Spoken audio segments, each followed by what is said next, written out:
Brother Bahinting, maayong hapon mo. Doon ako ay upat ka pangutanan.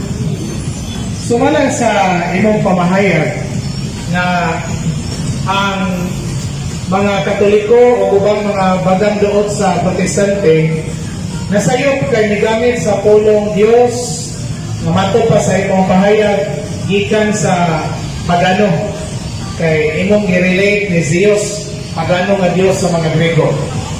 Karon akong gitanaw ang pulong Elohim nga matud pa nimo okay ra kay Elohim man ang iyang usa sa iyang gamiton kung mag-islot sa labaw magkagahom. Akong gitanaw ang etymology sa pulong nga Elohim. Unya makita nato diri sa Encyclopedia Britannica, ang buktong encyclopedia nga pagadawaton sa US Supreme Court. Ang Elohim mga igsoon matud pa used also for other deities. Gigamit sa ubang mga Diyos-Diyos such as the Moabite god Chemosh, Astarte, and other gods of Canaan.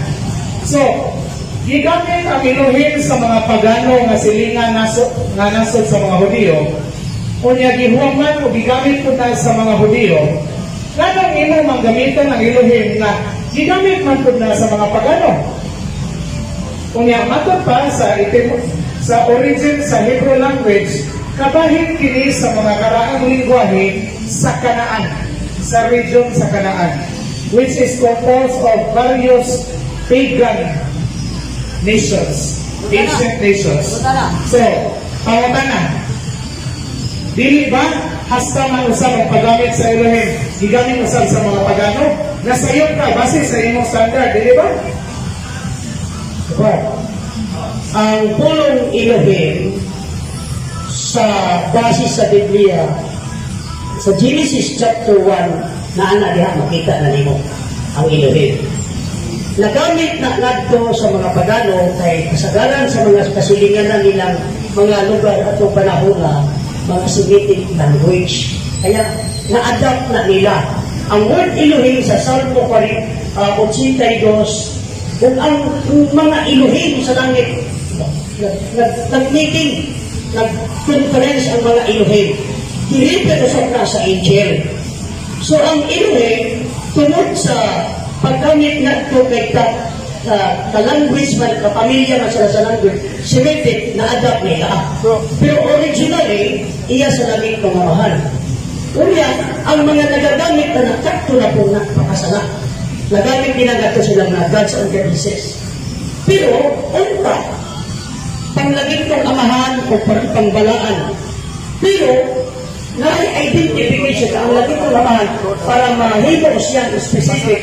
Kaya siya El Shaddai. Ganang Elohim from the singular word El Shaddai, ang labing makagagahod, labing damhanan nga El. So, ang bodang ipasabot, dili sa pwedeng magamit by the language nila, pero ilan ang kabubuton sa ilang kumagano. Ilan na sa ilang pagpapasala.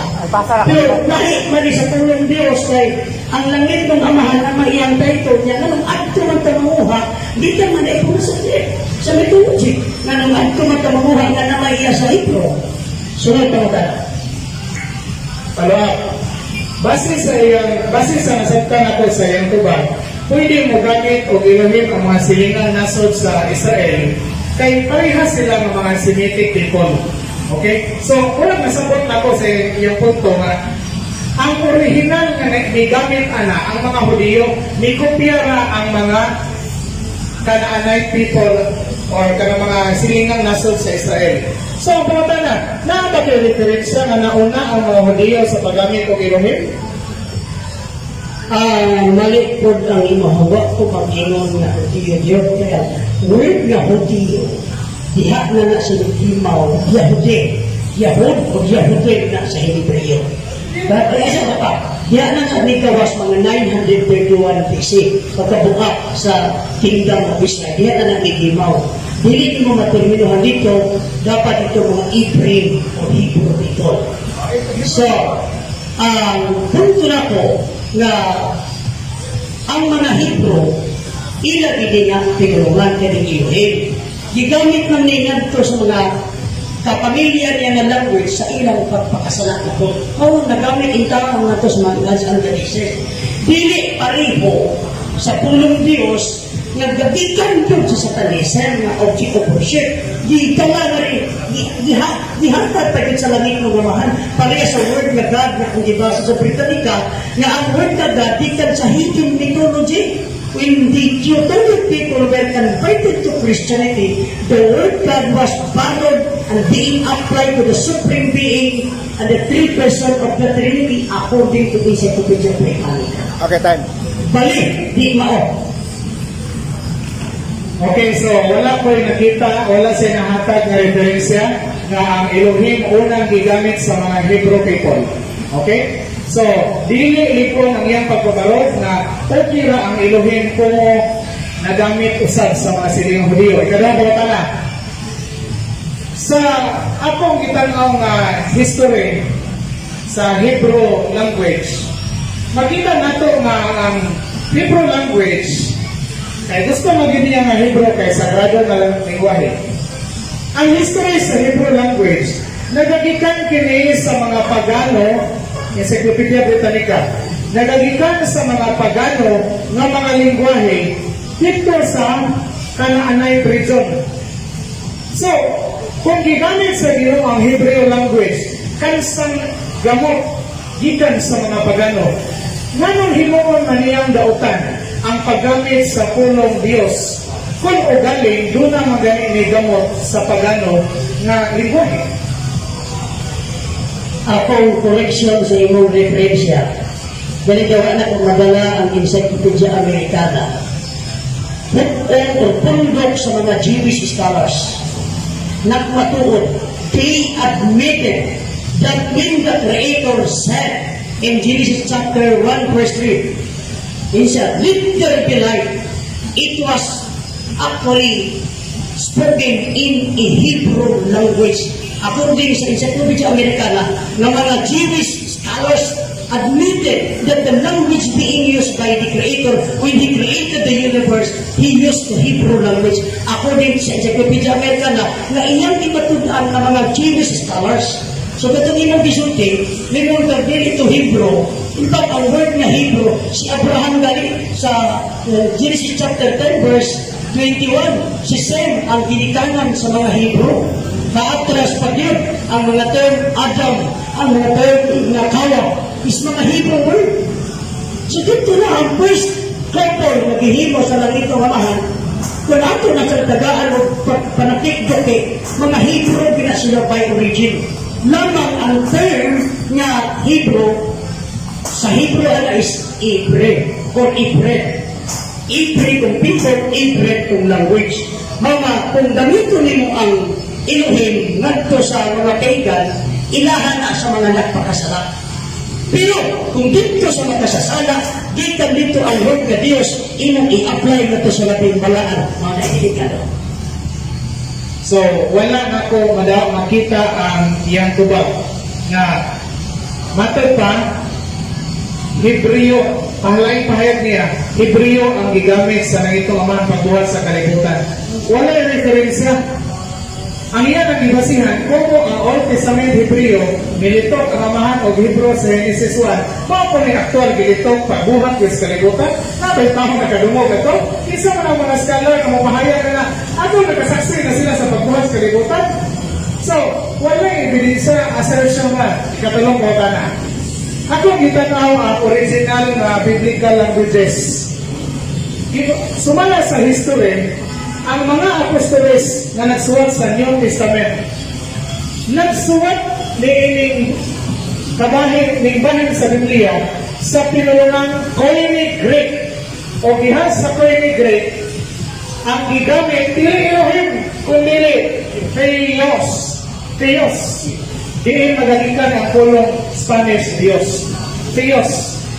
Kung gigamit sa mga apostoles ang Theos, wala ba padiay ka sa mga apostoles?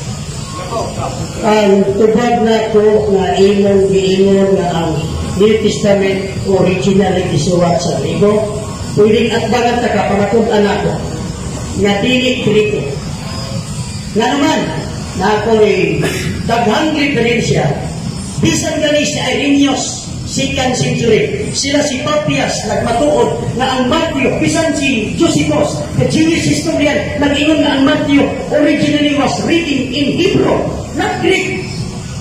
Ang encyclopedia, Wikipedia, nga basahon article New Testament gasaysay na ako sa kung reference sa galing kaya di mo gini panahon na ito nga matuunding kay meron kay gamay na itong panahon, no? Pero gisaysay sa Wikipedia na ang pagpatuo kuno nga ang original sa New Testament Griego, opinion na daw sa mga scholars. Opinion ang gigamit sa Wikipedia. Opinion by the scholars in history. Kaya ang ilang gibasihan ang mga karaan ng mga manuscript like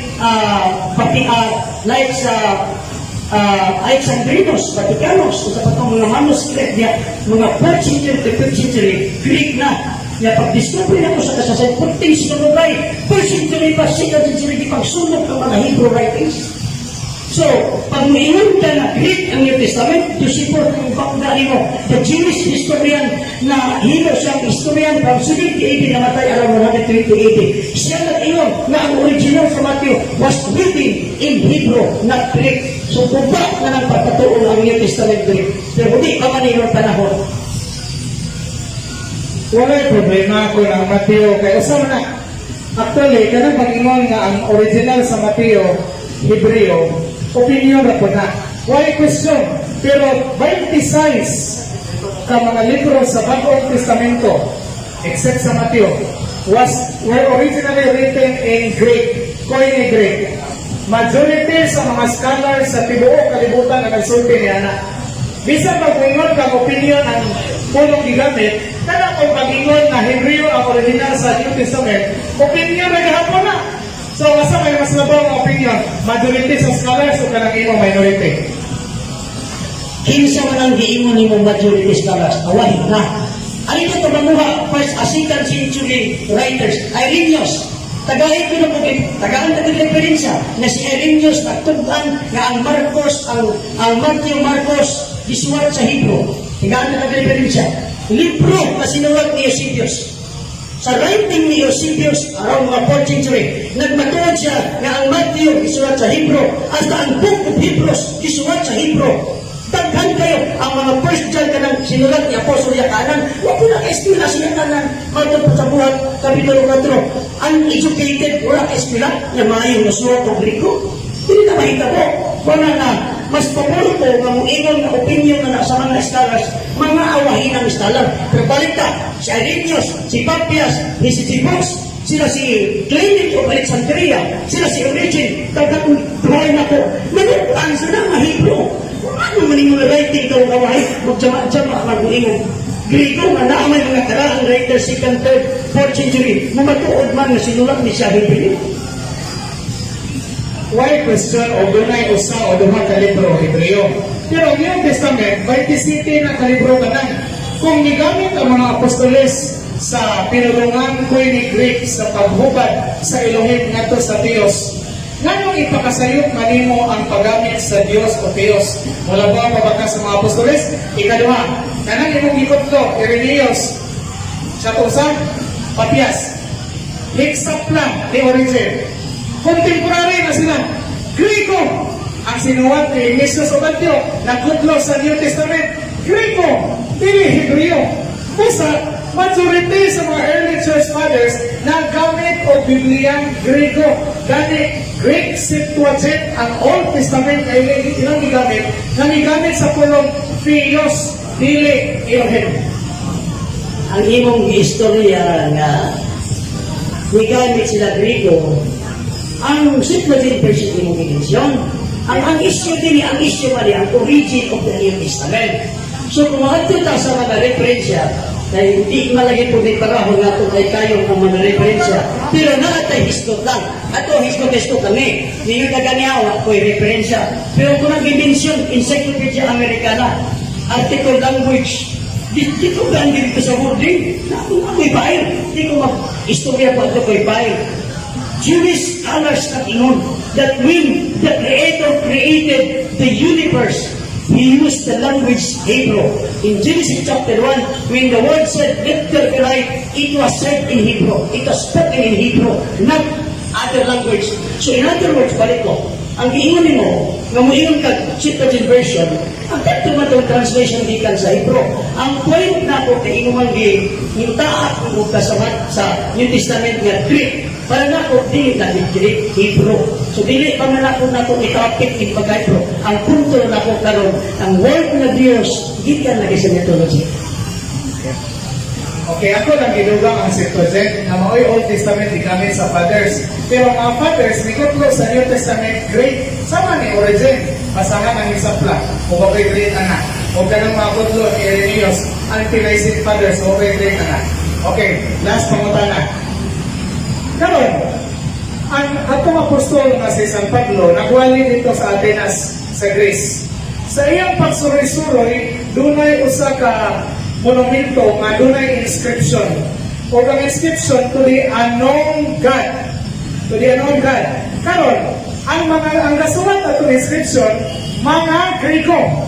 O niya usa man na sa Grego. Akong gitan-aw karon sa Greek Interlinear. Ako basahon ang Grego.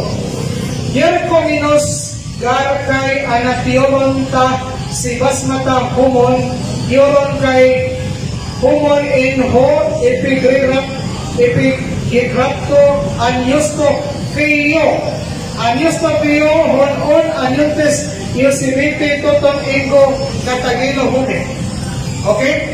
Anyusto kriyo, Diyos na wala ninyo mahibawi. Ngayon sa Pablo, kini siya akong ipailaka ninyo na mao ang Diyos sa mga apostoles. Ganong ginawat man ni San Pablo na ang theo na derivative o origin sa word na Diyos. Ganong gigamit man ni San Pablo o ginawat niya ang theo referido sa Diyos na giwali ni San Pablo.